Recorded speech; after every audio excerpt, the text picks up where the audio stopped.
Kay, let's take a second now and just, I don't know about you, but I've heard from so many women already this morning about this news, just mind-blowing on many levels.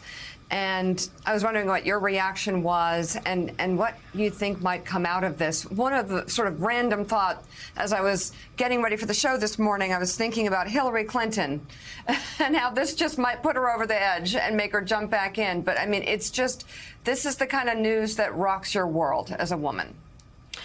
Yeah, and it's so often left to women, isn't it, right? Last time I looked at biology, it still took sperm and an egg to make a baby, and yet in the cases of an unwanted pregnancy, particularly for a teenage girl, it is nearly always the burden that falls on that young girl. It could have been a one-night stand, it could have been, God forbid, rape, it could have been incest. The man is often left. They've gone. After the incident itself, they've disappeared. And who's left dealing with the trauma and the financial hit of how to deal with that unwanted pregnancy if they want to get an abortion? Now they will have to travel that much further to do so. They will have to do so alone. It is absolutely terrifying.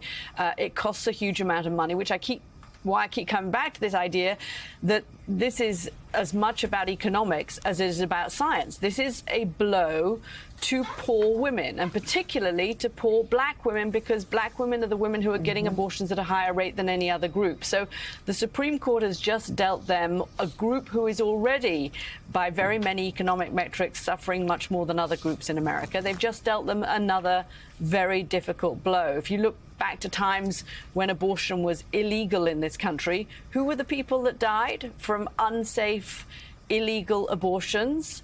It was overwhelmingly black and brown women who died, not wealthier white women.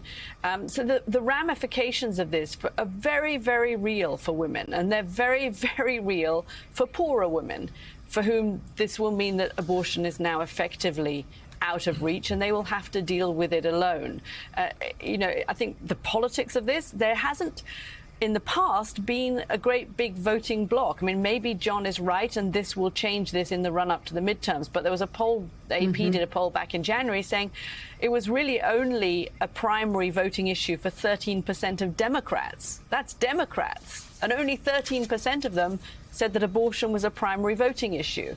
So I wonder whether this will produce the huge swell of voter turnout in favor of Democrats in the midterm elections. We haven't ever seen that happen in America. Maybe this time it will do, but I'm a little skeptical about that. But mostly I'm thinking about the poorer women, and particularly the poorer young women, Mika, the poorer teenagers who are going to be dealing with this by themselves. And we'll remind our viewers there are 13 states in the country that have so-called trigger laws, which is to say that if and when Roe versus Wade is struck down, automatically abortion is completely or effectively banned in those states, and about a dozen more that would be expected to put in restrictive laws as well.